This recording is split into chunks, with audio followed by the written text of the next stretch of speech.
कृष्णा में लगा दीजिए या फिर इस शरीर को भगवान की भक्ति में लगा दीजिए। ये आपके ऊपर निर्भर करता है कि आप अपनी चित्त को, आप अपनी वृत्ति को, आप अपने मन को, आप अपनी दृष्टि को कहां लेकर जा रहे हैं। ये आपके ऊपर निर्भर करता है।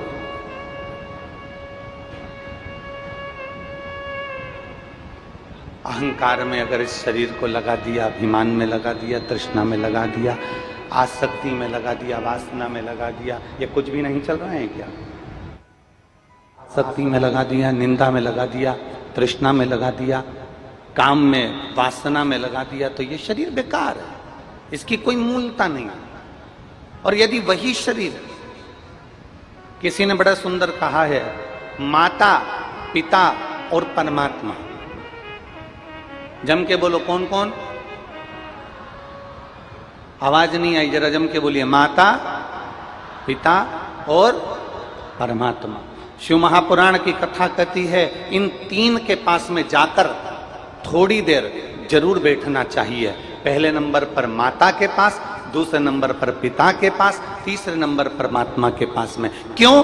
जब हम हमारी माँ के पास में जाकर बैठते हैं, दिन भर तुमने व्यापार क्या किया, दिन भर दुकान पर क्या किया, दिन भर नौकरी में क्या करा, आपके घर में अगर वृद्ध माता है, उसके पास में जाकर थोड़ी देर बैठो, उसके पास बैठोगे, उसको समय दोगे, तो एक ना एक तुम्हारा मुसीबत का हल तुम्हारी माँ अवश्य बताएगी। अपने पिता के पास जाकर बैठो। घर में बुजुर्ग पिता है, बाप अगर घर में है, पिता अगर घर में है, तुम कहीं से भी आओ, दिन भर कितने भी व्यस्त रहो, कितनी भी नौकरी में, कितने भी व्यापार में, कहीं पर भी व्यस्त रहिए, 2 क्षण अपने पिता के पास जाकर जरूर बैठो, वह आपको अपनी मुसीबत का हल जरूर बताएंगे। और तीसरे नंबर पर परमात्मा, जिस महादेव को आप चाहते हो, राम को, कृष्ण को, शिव को, दत्त को, तुम्हारी मर्जी पड़े तुम जिसको भजते हो, उस परमात्मा के करीब में 2 क्षण आकर जरूर बैठो।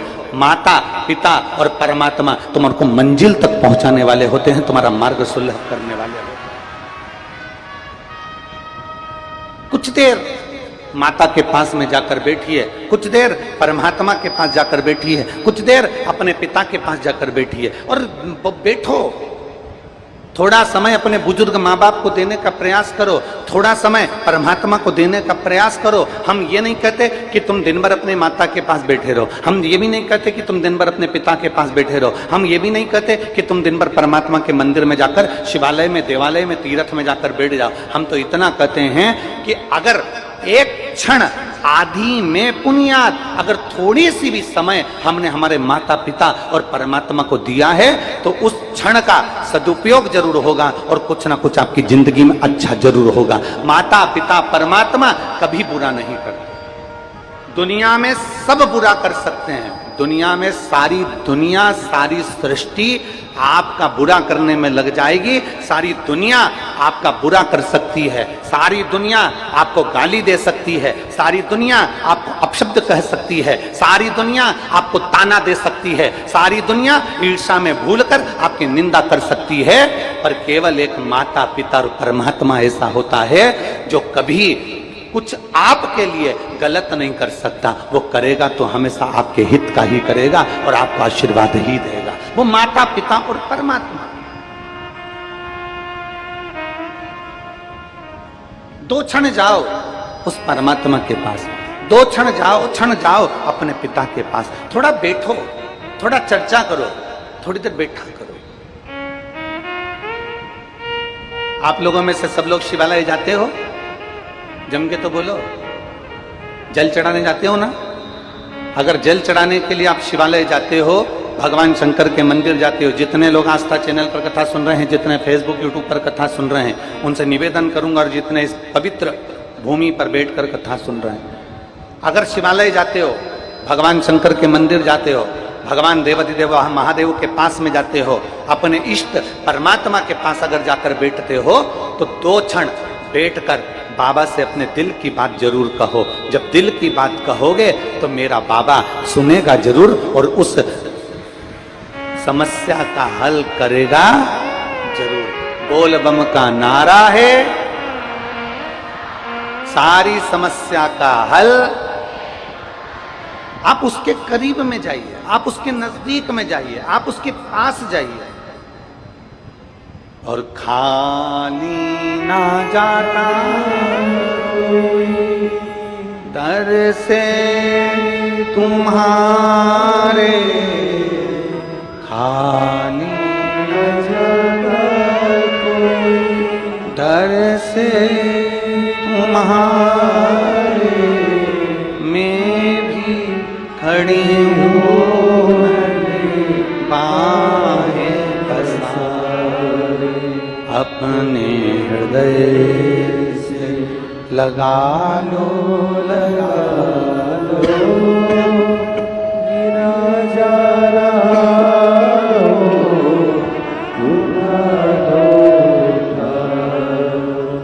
भोले अपने दर से अब तो न टालो, गिरा जा रहा हूँ, उठा लो, उठा लो। आप उसके करीब में जाओ, आप उसके नजदीक में जाओ, और जितना हम माता पिता परमात्मा के करीब में जाते हैं, माता पिता और परमात्मा के जितने नजदीक जाते हैं, उतना हमको सुख का अनुभव होता है। और एक बात अपनी जिंदगी में उतार कर रखना, बहुत सावधानी से उतार कर रखना,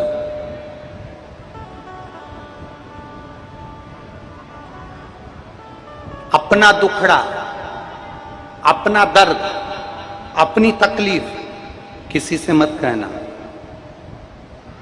अगर कहना तो अपनी माता, अपने पिता और जिस परमात्मा को तुम एक लोटा जल चढ़ाते हो, उस परमात्मा से अपना दुख जरूर जाकर कहो।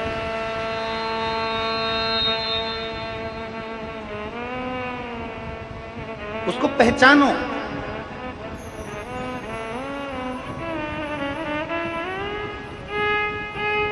उसको जानिए, शिव को पहचानने का प्रयास करिए।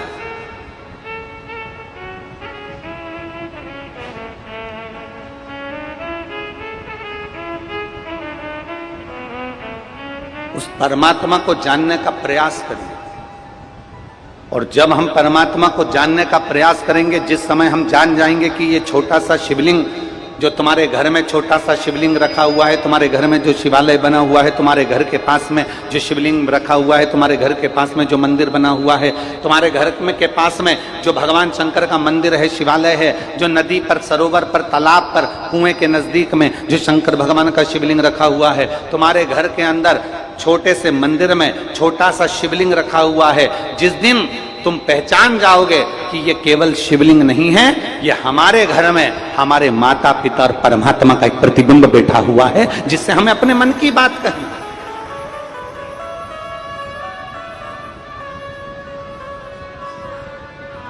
जिसको हमें अपने दिल की बात कहना।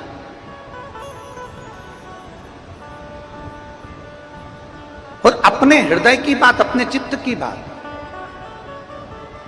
मैंने मानव जन्म तुझको हीरा, तू यूं ही गवाए तो मैं क्या करूं। मैंने नैनों में रोशनी बराबर की, तू यूं ही गवाए तो मैं क्या करूं। तू जितना परमात्मा के नजदीक जाएगा, तू जितना परमात्मा के करीब जाएगा, तू जितना भगवान के नजदीक जाएगा, तू जितना माता पिता और परमात्मा के जितने नजदीक। अब कई लोग कहते हैं गुरुजी हमारी माँ तो हमको गाली देती है, कोई कहता है गुरुजी हमारी सास तो दिन भर गाली देने में लगी रहती है, कोई कहता है गुरुजी हमारे पिता तो हमको गाली देते हैं, गुरुजी हमारे ससुर तो हमेशा गाली देने में लगे रहते हैं। तो निवेदन है, जितनी दुनिया की गाली, जितनी माता पिता की गाली और जितनी दुनिया वालों के ताने आप सुनोगे, उतने मजबूत होते चले जाओगे और मंजिल की ओर बढ़ते चले जाओगे। तुम्हारे घर में, तुम्हारे गांव में मंदिर है, तुम्हारे गांव में अगर मंदिर है तो मंदिर में जो मूर्ति है भगवान राम की, भगवान कृष्ण की, भगवान नारायण की, लक्ष्मी नारायण की, दत्त की, जितनी मूर्तियों का आप दर्शन करते हो, उन मूर्तियों का दर्शन करते करते जरा विचार करिएगा। एक पत्थर जमीन में लगा हुआ है और एक पत्थर की मूर्ति मंदिर के अंदर पूजा रही है। जो जमीन में लगा वो भी पत्थर है, जो मंदिर में रखी मूर्ति है वो भी पाषाण की है, वो भी पत्थर की है। अब जरा विचार करिएगा, इस पत्थर में और मूर्ति में क्या अंतर है? पत्थर को तरासा गया, नक्काशी करी गई, काटा गया, हथौड़ी चलाई गई, छेनी चलाई गई, खूब पत्थर को झेलना पड़ा, खूब मारा, तब जाकर वो पत्थर मूर्ति बन पाया, और मूर्ति बन गया तब जाकर वो किसी मंदिर में जाकर पूजाया, तब जाकर वो पत्थर किसी मंदिर में पूजाया। जब आपको कोई गाली देता है, अपशब्द कहता है, ताने देता है, आड़ा टेढ़ा बोलता है, आपको आपके लोग कहते हैं हमारी सास हमें गाली देती है, लोग कहते हैं हमारे ससुर हमें गाली देता है, लोग कहते हैं हमारे माता पिता हमको गाली देते हैं, वो जितना जितना देंगे, जितना जितना आपके लिए उंगली उठेगी, जितना जितना ताना दिया जाएगा, जितनी जितनी गाली दी जाएगी, जितना जितना अपशब्द कहा जाएगा, उतना उतना आप मंदिर में बैठने की एक मूर्ति की तरह से जाओगे। और याद रखना, सहन कर लिया तो मूर्ति बनकर मंदिर में पूजा गए, जो सहन नहीं कर पाए वो जमीन पर पत्थर लगकर उस पर जूते भी रखाते हैं, उस पर ठोकर भी लगती है। सहन करिए। और ये मानव का शरीर मिला है, सहना पर कहना नहीं। दुनिया अपशब्द बोले उसको बोलने दो, दुनिया ताना दे उसको देने दो, दुनिया गाली दे उसको देने दो, घर के लोग अपशब्द कहीं कहने दो, दुनिया के लोग, घर के लोग तुमको ताना दें, मेरी माँ ने ये कह दिया, मेरे पिता ने ये कह दिया, मेरे भाई ने ये कह दिया, मेरे बंधु ने ये कह दिया, मेरे सखा ने ये कह दिया, दुनिया के लोग ताना दे देने दो, दुनिया के लोग गाली दे देने दो, दुनिया के लोग अपशब्द कहने दो। सहना पर कहना नहीं, क्योंकि हम उनके जैसे नहीं हो सकते। हमें परमात्मा ने अपना बनाकर भेजा है, तो हमारी वाणी से हमें अपशब्द नहीं कहना। सह लो पर कहो ना, हमें कहना नहीं है। हमें भगवान की भक्ति में इतने डूब जाना है, हमें भगवान के भजन में इतने डूब जाना है, हमें परमात्मा के भजन में इतने डूब जाना है कि हमारे मुख से सुबह शाम दोपहर रात दिन जब भी मौका मिले भगवान शंकर का या तो पंचाक्षर मंत्र नमः शिवाय, या षडाक्षर मंत्र ओम नमः शिवाय, या फिर श्री शिवाय नमस्तुभ्यम, इस मंत्र का जाप हम करते रहें, इसका स्मरण करते रहें, हम इसको पुकारते रहें, इसको जपते रहें। या तो पंचाक्षर मंत्र जपें, षडाक्षर मंत्र जपें, या श्री शिवाय नमस्तुभ्यम जपते रहें। या हमारी तकलीफ की घड़ी में, या हमारे दुख की घड़ी में, या हमारे कष्ट की घड़ी में हमें मजबूतता प्रदान करता है। जब हमारी दुख की घड़ी आती है, जब हमारी तकलीफ की घड़ी आती है, उस जगह पर यह मजबूतता प्रदान करता है। हमारा किया गया जाप, हमारा किया गया अनुष्ठान, हमारा किया गया मंत्र जाप, हमारा लिया गया भगवान का नाम हमें मजबूत करता है, हमें प्रबलता प्रदान करता है। श्री शिवाय नमस्तुभ्यं, श्री शिवाय नमस्तुभ्यं, श्री शिवाय नमस्तुभ्यं, श्री शिवाय नमस्तुभ्यं।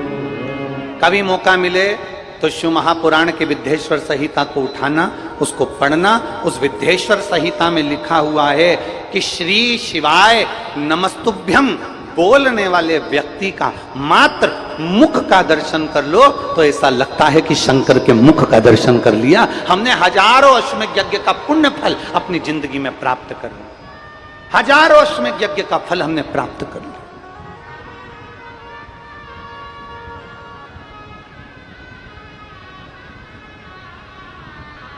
शिव कथा कर रहे,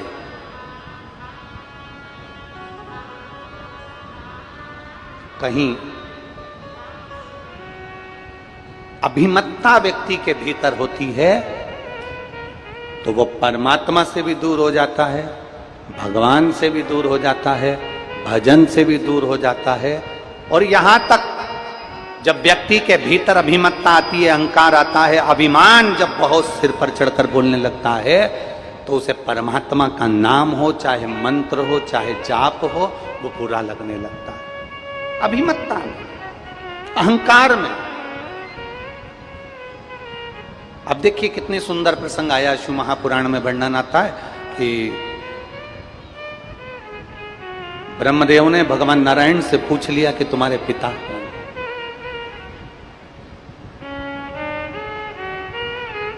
बहुत सुंदर संवाद है, बहुत ध्यान से सुनिएगा कि ब्रह्मा जी भगवान नारायण से कह रहे हैं कि तुम्हारे पिता कौन है।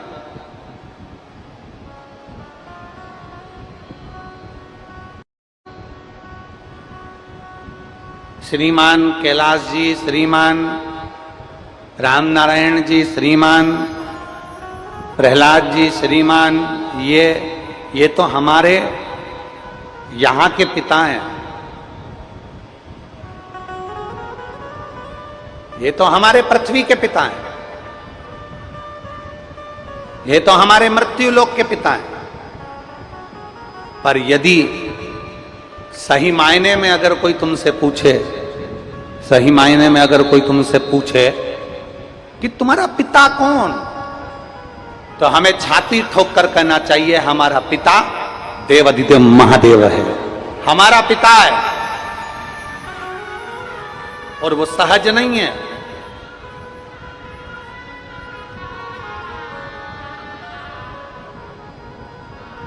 यहां के पिता हो सकता है एक बार, यहां के पिता हो सकता है एक आध बार हमारे ऊपर ध्यान ना दे पाए। यहां का पिता हो सकता है हमारे ऊपर एक आध बार ध्यान ना दे पाए। स्वयं शिव महापुराण की कथा कह रही है, दक्ष प्रजापति की सभा में शंकर भगवान बैठे हैं, शिव जी अपने मंत्र जाप में डूबे हुए हैं, राम नाम में डूबे हुए हैं, और उनका ध्यान दक्ष प्रजापति पर नहीं गया। हो सकता है यहां का पिता हम पर ध्यान ना दे पाए, पर इतना जरूर याद रखना कि वो पिता जिसने हमें इस पृथ्वी पर भेजा है, वो पिता जो हमें इस भूमंडल पर भेजा है, यहां का पिता भले ध्यान ना दे, पर वो परम पिता परमात्मा मेरा ओघड़दानी मेरा देवाधिदेव महादेव ध्यान जरूर देता है। अकाल मृत्यु वो मरे जो काम करे चंडाल का, काल उसका क्या बिगाड़े जो भक्त हो महाकाल का। जो शंकर की आराधना करने वाला, शिव की उपासना करने वाला, शिव भक्ति में डूबने वाला, उस पर ध्यान मेरे महादेव का जरूर रहता।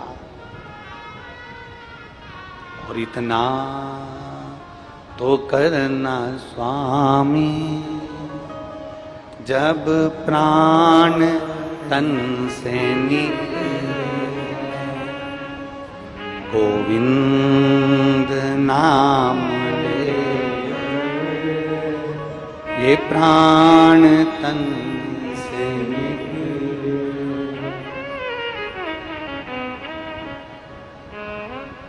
ये प्रयास हो, वो ध्यान रखे। हमने अभी ओमकारेश्वर की कथा में एक बात कही थी, आप लोगों ने श्रवण करा होगा, व्यासपीठ से देवाधिदेव महादेव की पवित्र भूमि से कथा चल रही थी। उसमें एक बात कही थी, मनुष्य का मोबाइल ऑफलाइन हो सकता है,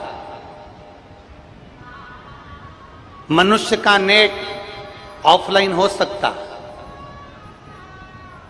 मनुष्य का नेटवर्क ऑफलाइन हो सकता है, पर परमात्मा का नेटवर्क तुम जिस दिन से पैदा हुए हो ना, मां के गर्भ में जिस दिन से आए हो, उस दिन से लेकर मरोगे ना, तब तक भगवान का नेटवर्क कभी फेल नहीं होता, वो तुम्हारे को देखता ही रहता है,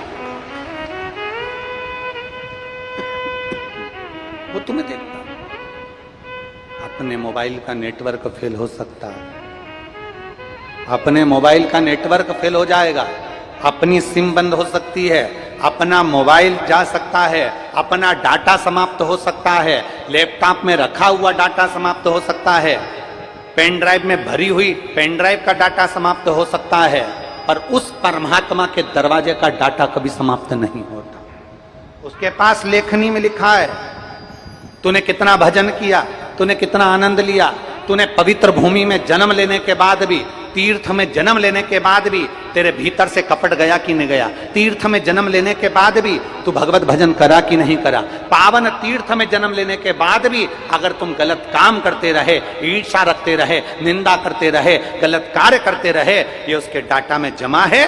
और मालूम पड़े संसार का मनुष्य एक छोटे से गांव में रह रहा है, एक छोटे से गंडई जैसे क्षेत्र में, मां गंगई की पवित्र भूमि पर आप रह रहे हैं, छोटे से गांव में, छोटे से नगर में, छोटे से शहर में आप रह रहे हैं। और छोटे से शहर में रहने के बाद भी अगर आपके भीतर परमात्मा का भजन है तो याद रखना कि आप तीर्थ में बैठे हुए किसी साधु सन्यासी से बढ़कर आप हैं, क्योंकि आप छोटे से शहर और नगर में रहकर भी भगवान की भक्ति में डूबे हुए हैं।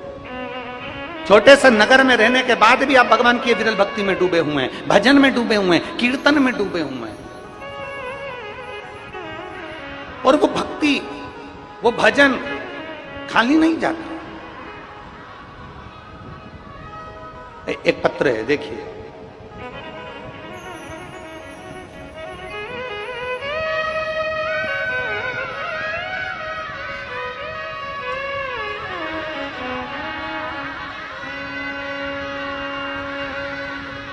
मेरा नाम प्रीति तिवारी है।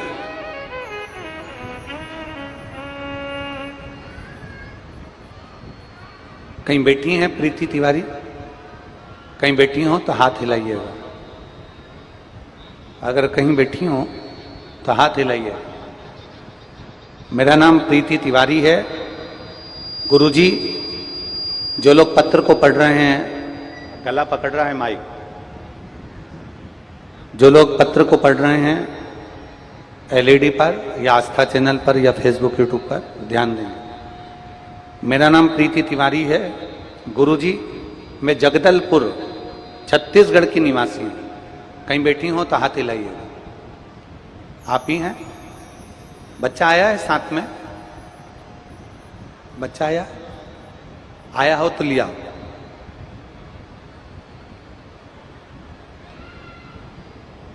अगर नहीं आया है,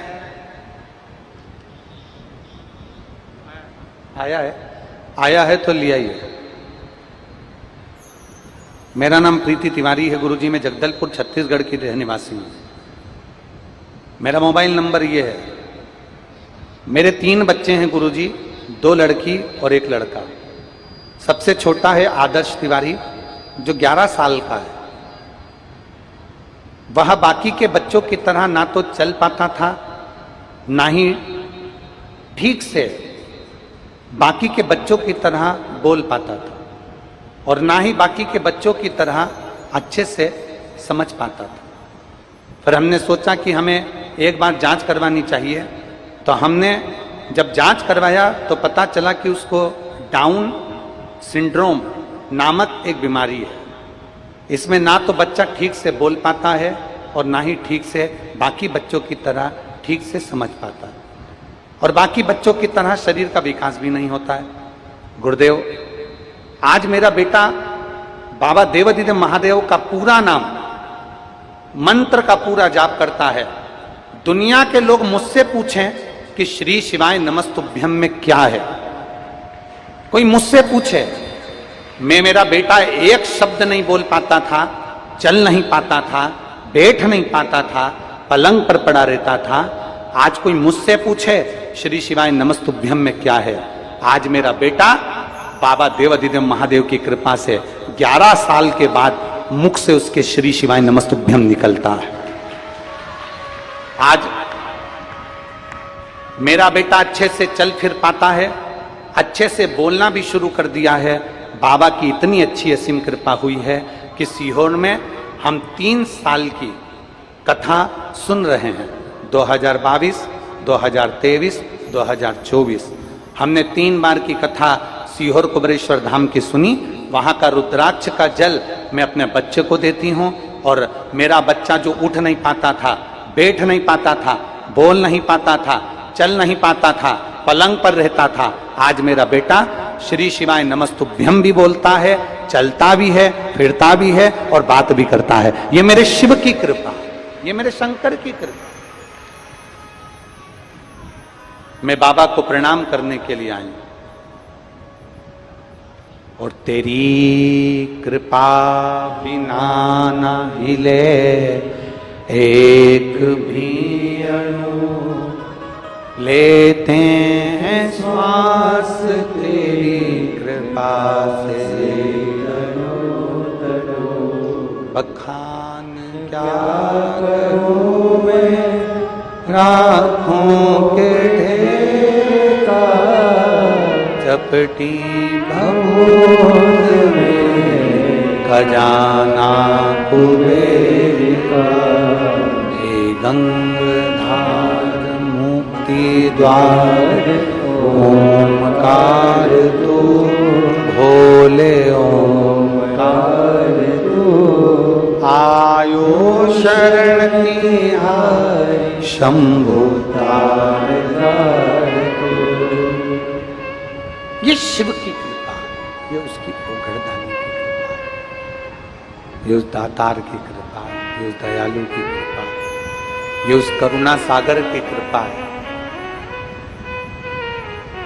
जब हम उसको दिल से रिझाते हैं, जब हम उसको दिल से पुकारते हैं, जब हम उसको दिल से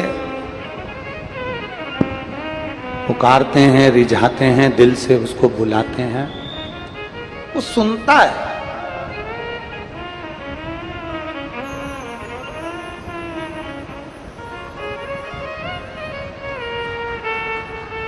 आपने दिल से पुकारा उसको, आपने दिल से उसको आवाज दी, आपने दिल से उसको नमन किया, आपने दिल से उसको पुकारा, तो क्यों ना सुने। केवल उसको हृदय से पुकारा जाए। और मेरे भोले दया करना, मैं तेरे भरोसे हूँ। मेरे बाबा दया करना, मैं तेरे भरोसे हूँ। जो आप और हम सब भगवान शिव की इस पवित्र कथा का लाभ ले रहे हैं, और तेरी कृपा बिना न हिले एक भी अणु, लेते हैं सांस तेरी कृपा से तनु तनु। बखान क्या करूं मैं राखों के ढेर का, चपटी भगोद में खजाना कुबेर का। हे गंगाधार मुक्ति द्वार ओंकार तू, भोले ओंकार तू। आयु शरण तिहारी शंभु तार तू।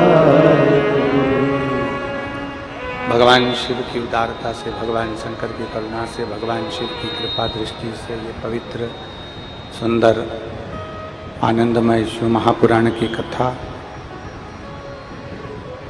जिसको मात्र श्रवण कर लेने से ही सांसारिक जीव का कल्याण हो जाता है। कथा मंडप में विराजमान सभी संत, साधु, सन्यासी, तपस्वी, ब्राह्मण जन, गुरुजन एवं भगवान देवाधिदेव महादेव के आप सभी परम भक्त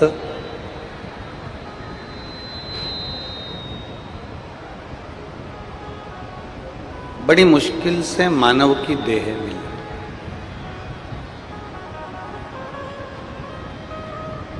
और मान लो यह मानव की देह मिल गई और मिलने के बाद में इस मानव देह को हम जान नहीं पाए। देने वालों ने तो दे दिया, परमात्मा ने ये हीरा जन्म हमको दे दिया, परमात्मा ने ये मानव की देह हमको प्रदान कर दी और बड़ा सुंदर ये स्वरूप मेरे भगवान देवदी ने, महादेव ने आपको, हमको, सबको दिया। पर कभी विचार करिएगा, कभी अपने अंदर इस बात को उतारिएगा, कभी अपने भीतर एक भाव को प्रकट करिएगा कि परमात्मा ने तो ये मानव की देह दे दी, अब इस मानव की देह को हम कैसे पहचाने, इस मानव की देह को हम कैसे श्रेष्ठ बना सकें, ये आपके और हमारे ऊपर निर्भर करता है। जैसे एक व्यक्ति को एक पड़ा हुआ हीरा मिल गया और वो हीरा कोहिनूर हीरा था।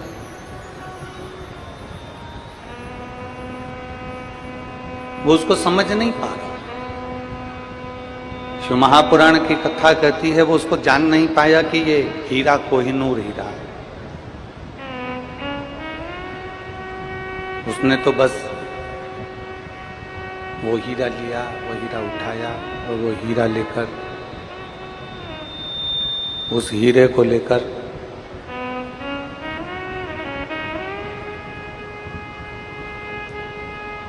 वो गुरुजी के पास पहुंच गए और गुरुजी ने उस हीरे को देखा और हीरे को देखकर उस शिष्य से पूछा, उस शिष्य से पूछा कि तू इसको जानता है, ये क्या है?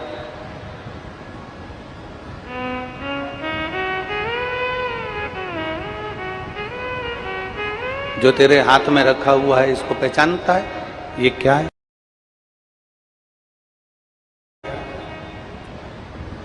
शिष्य ने कहा, गुरुदेव बस मैं तो रास्ते से आ रहा था और मुझे ये पड़ा हुआ पत्थर मिल गया।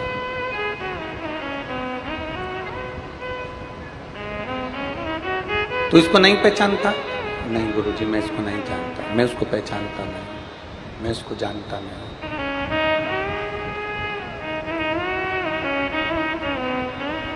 बस गुरुजी ने कहा, एक मनुष्य की कीमत क्या है, एक मानव की कीमत क्या है, तो इस पत्थर से पहचान सकता है। ले, इस पत्थर को लेकर जा और छोटे से छोटे व्यापारी से लेकर बड़े से बड़े व्यापारी तक इस पत्थर को, उसकी कीमत आंक। ये प्रसंग हम पहले भी एक बार बोल चुके हैं, इस प्रसंग को हम पहले भी सुना चुके हैं।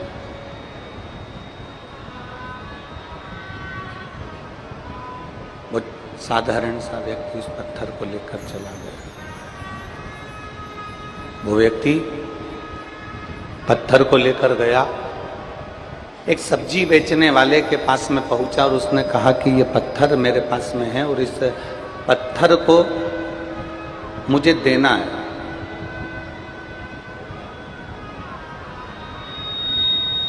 इस पत्थर को मुझे देना है, क्या आप इस पत्थर को ले सकते हो? सब्जी वाले ने कहा कि पत्थर तो चमकीला है, चमकदार है, पत्थर तो अच्छा है, अगर मैं ले लूँगा तो मेरे बच्चे खेलेंगे और नहीं खेलेंगे तो तराजू पे रखकर सब्जी तोलने के काम आएगा। उसने कल ले, ये 2 रुपये ले, और 2 रुपये लेकर इस पत्थर को मुझे दे दो। उसने कहा 2 रुपये में मैं पत्थर नहीं दूंगा। चल अच्छा 4 रुपये ले ले, नहीं दूंगा।